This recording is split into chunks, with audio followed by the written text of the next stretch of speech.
Placere tibi, placeat devotio nostra, rex bone rex clemens, cui bona cuncta placent. Gloria laus et honor divisit, Rex Christe Redemptor, cui puerile decus, prompsitus sana pium. Gloria laus et honor divisit, Rex Christe Redemptor, cui puerile decus, prompsitus sana pium.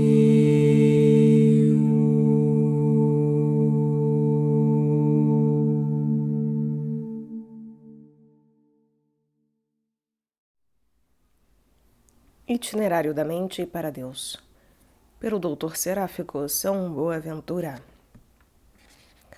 Tradução em notas de Jerônimo Ierkovic e Luiz Alberto de Boni, e prefácio de Alessandro Gisalbert, editora Vozes, Canal Leconde. Caros ouvintes, vocês já sabem, caso gostem do que aqui será lido, por favor adquiram um livro. Caso gostem do meu trabalho, venham auxiliá-lo, centavos serão muito bem-vindos, seja via Pix, Apoia-se ou Vaquinha. Também é possível comprar livros que chegarão até mim pela lista de desejos da Amazon, como nos fez o Felipe com esta obra maravilhosa que agora ouvimos novamente aqui neste canal. E também é possível tornar-se membro aqui no canal. Pelo Seja Membro, um botãozinho que aparece aí na tela para vocês logo abaixo ao vídeo.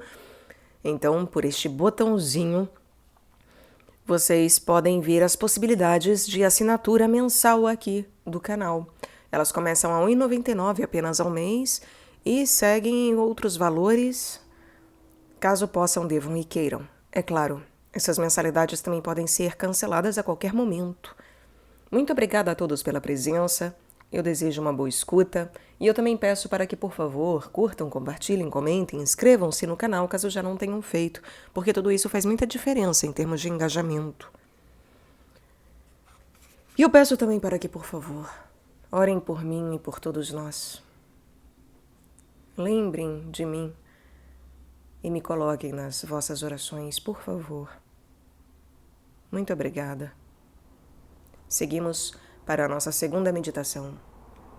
A contemplação de Deus nos seus vestígios impressos no mundo sensível.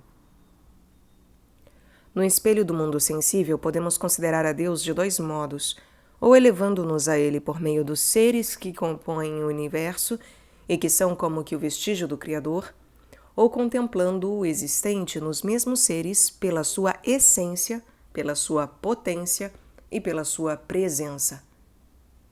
No espelho do mundo sensível, podemos considerar a Deus de dois modos, ou elevando-nos a Ele por meio dos seres que compõem o universo e que são como que vestígios do Criador, ou contemplando o existente nos mesmos seres pela sua essência, pela sua potência e pela sua presença. Esta segunda contemplação é superior à primeira. Ela ocupa, pois, o segundo lugar e forma o segundo degrau da ascensão que nos conduz à visão de Deus em cada criatura que entra em nossa alma pelos sentidos corporais. Deve-se notar, em primeiro lugar, que este mundo sensível, chamado macrocosmo, isto é, grande mundo, penetra em nossa alma, denominada microcosmo, ou seja, pequeno mundo, pela porta dos 5 sentidos. O macrocosmo penetra na nossa alma, no microcosmo, pela porta dos 5 sentidos, através de 3 maneiras: pela percepção das coisas sensíveis, pelo prazer que a alma experimenta nesta percepção e pelo juízo que destas coisas ela faz. Vejamos agora como. O mundo externo se compõe de substâncias que geram, que são geradas e que regem a estas e a aquelas. As substâncias que geram são os corpos simples, isto é, os corpos celestes e os 4 elementos fundamentais. Com efeito, a luz, tendo a virtude de unir os elementos pela conciliação de suas propriedades contrárias, fá-los produzir e gerar tudo aquilo que nos corpos mistos se gera e se produz pela ação das forças naturais. As substâncias geradas são os corpos compostos de diversos elementos, como os minerais, os vegetais, os corpos dos animais e os dos humanos.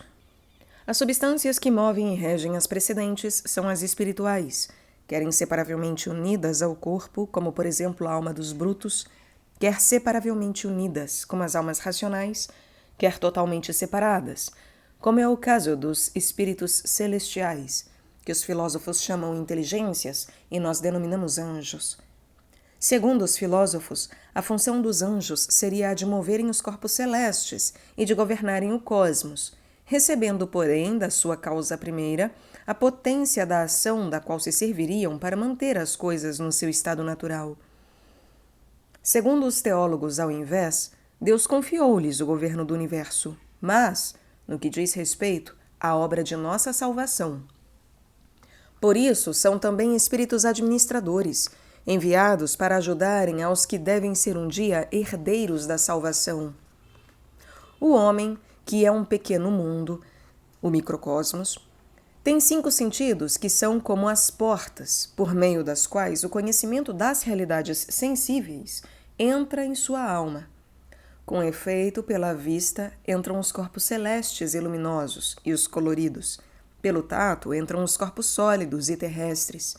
Pelos outros 3 sentidos entram os corpos intermédios. Assim, pelo gosto entram os corpos líquidos, pelo ouvido os aeriformes, pelo olfato os vaporáveis, os quais participam da natureza da água, do ar e do fogo, como se pode ver no perfume, que se exala dos aromas. E, em resumo, os corpos simples e os compostos entram em nossa alma por meio dos sentidos. Pelos sentidos, porém, não percebemos apenas as coisas sensíveis que são objeto próprio de certos sentidos, tais como a luz, o som, o odor, o sabor e as 4 qualidades primárias que o tato aprende.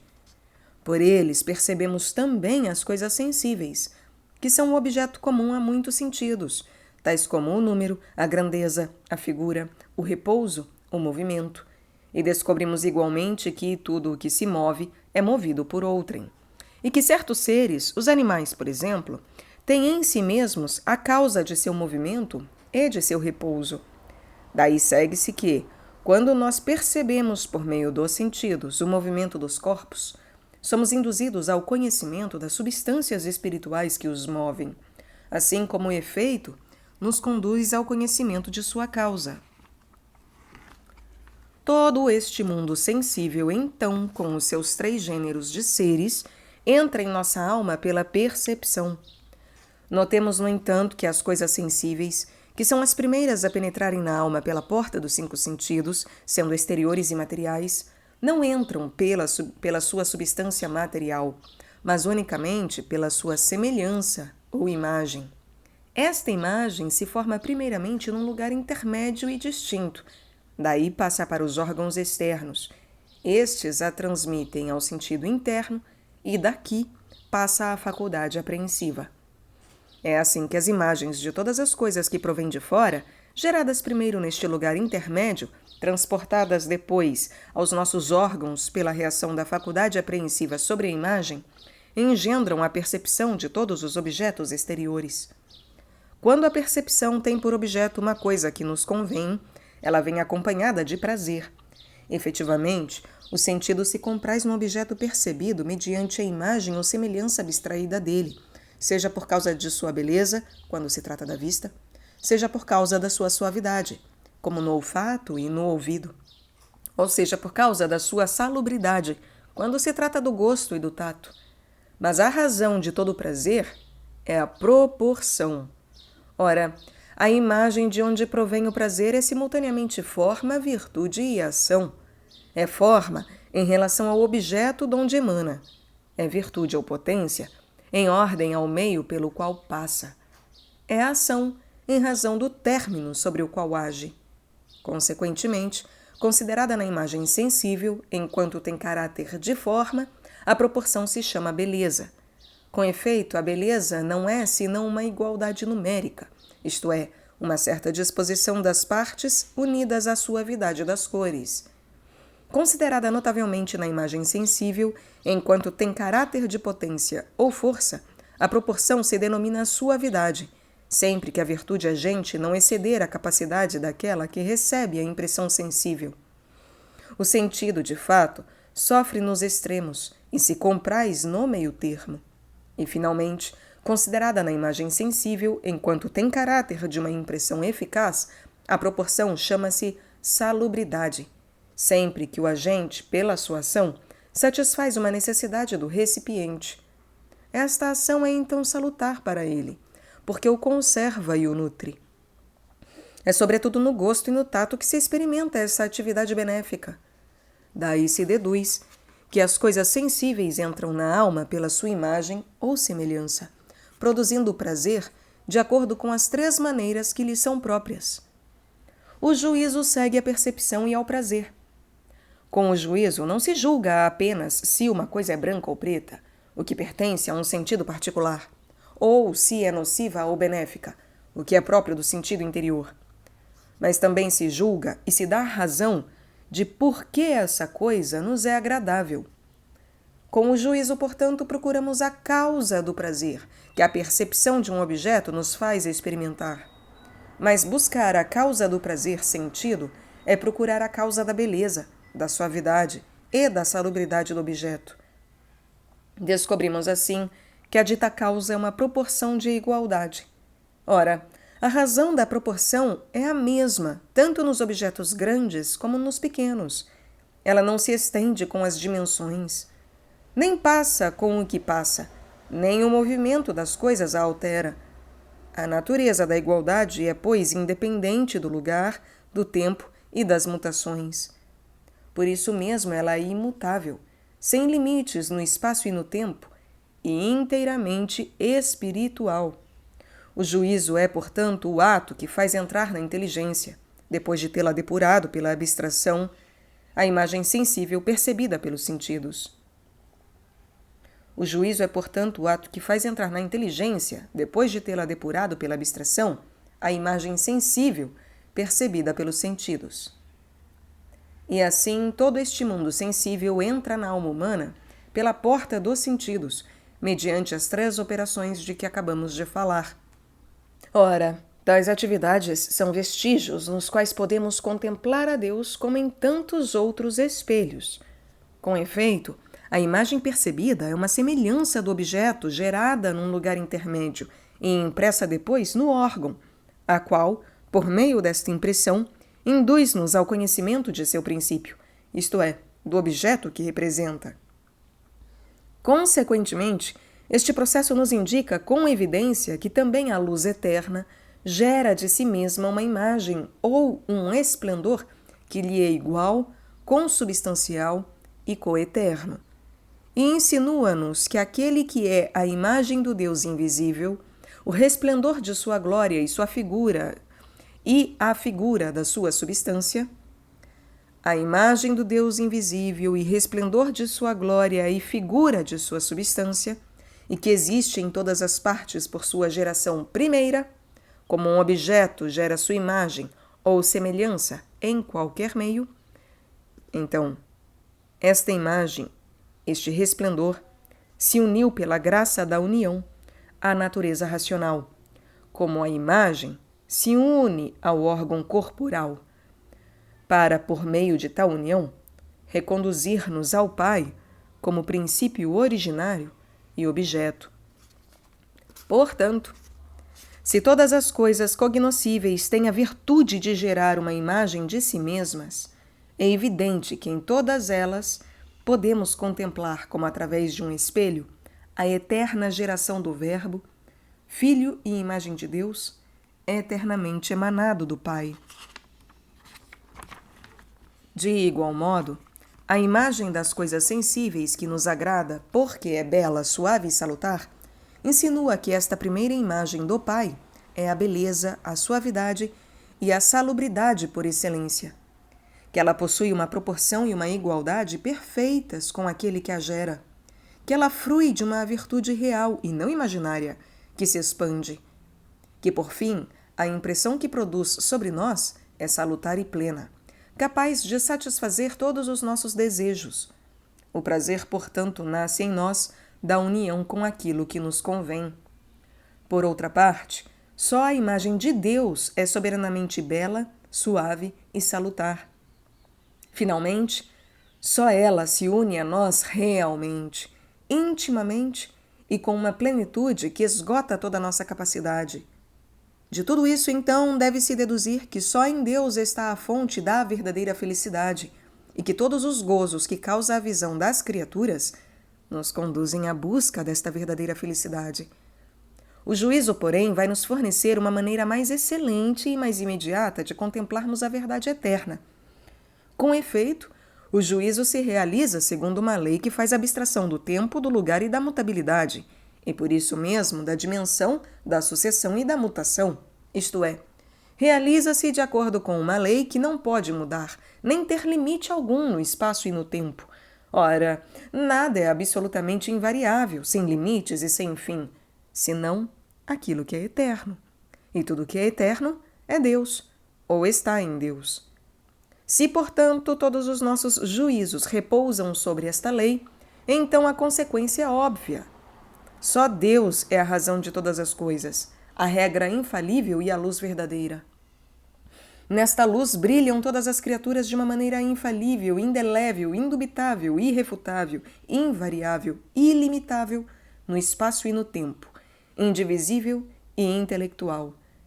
É por isso que as leis, segundo as quais fazemos um juízo certo sobre todos os objetos sensíveis que se apresentam à nossa consideração, são infalíveis e indubitáveis para a nossa inteligência. É por isso que as leis são infalíveis e indubitáveis para a nossa inteligência. Não podem ser erradicadas da nossa memória, porque é como se sempre existissem presentes e não admitem refutação ou julgamento de nossa razão. Com efeito, segundo diz Santo Agostinho, ninguém julga delas, mas por meio delas. Por conseguinte, tais leis devem ser imutáveis e incorruptíveis, porque são necessárias. Não devem ter limites no espaço, porque não são circunscritas por lugar algum, nem devem ter limites no tempo, porque são eternas. Por igual razão, não podem ser divididas em partes, porque são intelectuais e incorpóreas. Não são feitas, mas incriadas, porque existem desde toda a eternidade no exemplar divino, do qual decorre toda a beleza como de sua fonte, de sua causa e de seu modelo. Por isso, não podemos emitir um juízo certo sobre certas coisas, senão de acordo com este exemplar eterno. Porque ele não é só o modelo segundo o qual tudo foi feito, mas também o poder e a sabedoria que tudo conserva e tudo distingue. Ele é o ser que mantém cada criatura na forma que lhe é própria, e é também a regra segundo a qual nossa alma julga tudo aquilo que a ela se oferece pelo sentido.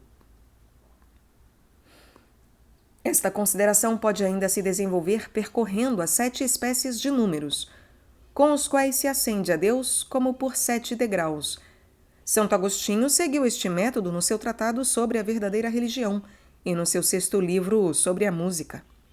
Nestas obras, ele determina a diferença destes números que se elevam gradativamente das criaturas sensíveis até o Criador de tudo e que nos fazem ver a Deus em todas elas. Com efeito, segundo as explicações do Santo Doutor, há números nos corpos, sobretudo nos sons e na voz. Ele os chama soantes. Há números tirados dos primeiros e recebidos na faculdade sensitiva. Estes os chamam de concorrentes. Há outros números que procedem da alma e se projetam no corpo, como se pode ver nos gestos e na dança. Ele os denomina progressivos. Há números nos prazeres dos sentidos produzidos pela reação sobre a imagem percebida. A estes designa-os com o nome de sensoriais. Há números retidos na memória, aos quais denomina com o termo de números memoriais. E, além disso, chama números judiciais aqueles pelos quais julgamos todas as coisas.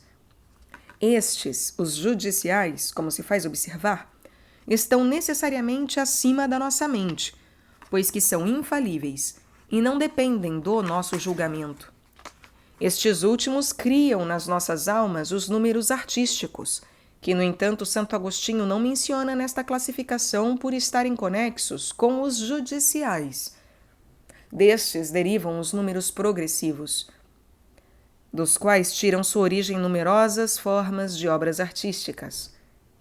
Assim, descemos ordenadamente dos números mais elevados, através dos intermediários, até os ínfimos, e ascendemos também gradativamente aos supremos, partindo dos soantes, passando pelos ocorrentes, sensoriais e memoriais.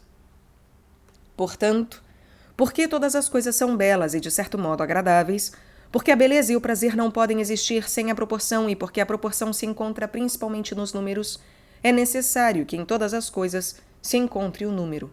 Por isso, o número é o principal exemplar na mente do Criador, e é nas coisas o principal vestígio que conduz à sabedoria. Como este vestígio, o número, é o mais evidente a todos e muito próximo de Deus, conduz-nos muito perto de Deus, fazendo-nos passar por 7 diferentes degraus. Ele nos faz conhecer nas coisas corporais e sensíveis, ao percebermos as coisas feitas segundo uma disposição de números, ao deleitarmos-nos nas suas harmoniosas proporções e ao julgarmos-las de modo irrefutável pelas leis dos números. Destes 2 primeiros degraus pelos quais somos levados a contemplar a Deus nos seus vestígios, degraus figurados pelas 2 asas que cobrem os pés do serafim, podemos concluir que todas as criaturas do mundo sensível conduzem o espírito do contemplante e do sábio ao Deus eterno. As criaturas são efetivamente uma sombra, um eco e uma pintura daquele primeiro princípio potentíssimo, sapientíssimo e ótimo, daquela eterna origem, luz e plenitude, e, além disso, daquela causa eficiente, exemplante e ordenadora. Elas são sombras, ecos e aparências, são vestígios, semelhanças e espetáculos colocados e sinais divinamente apresentados aos nossos olhos para contuirmos a Deus. São, digo, exemplares, ou melhor ainda, ilustrações propostas aos espíritos ainda rudes e presos à vida dos sentidos, a fim de elevarem-nos, pelas realidades sensíveis que veem, às coisas da inteligência que não veem. Assim como por meio dos sinais, chega-se ao conhecimento das realidades significadas. Ora, as criaturas do mundo visível são os sinais das perfeições invisíveis de Deus, seja porque Deus é a causa, seu exemplar e seu fim, pois todo efeito é sinal de sua causa, toda cópia é sinal de seu exemplar e todo meio é sinal do fim ao qual conduz, seja por meio da sua própria representação, seja como figura profética, seja pelo ministério dos anjos, seja por uma instituição divina. Todas as criaturas são, de fato, pela sua natureza, uma imagem ou semelhança da sabedoria eterna. Mas o são particularmente aquelas que foram empregadas pelo espírito de profecia para prefigurarem realidades espirituais.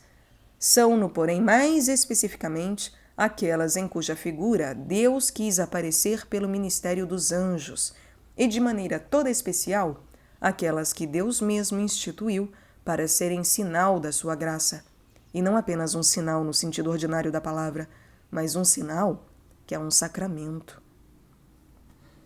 Concluamos então que as perfeições invisíveis de Deus, desde a criação do mundo, vêem-se visivelmente através do conhecimento que as criaturas dele nos dão, de maneira que são indesculpáveis os que não querem considerar tais coisas e recusam com isso reconhecer, bendizer e amar a Deus na criação, porque estes não querem passar das trevas à admirável luz de Deus.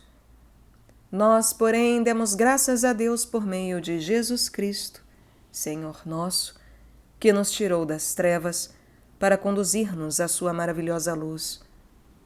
Entre mentes, por estas luzes exteriores, disponhamo-nos a fixar os olhos sobre o espelho de nossa alma, na qual resplandecem as perfeições divinas.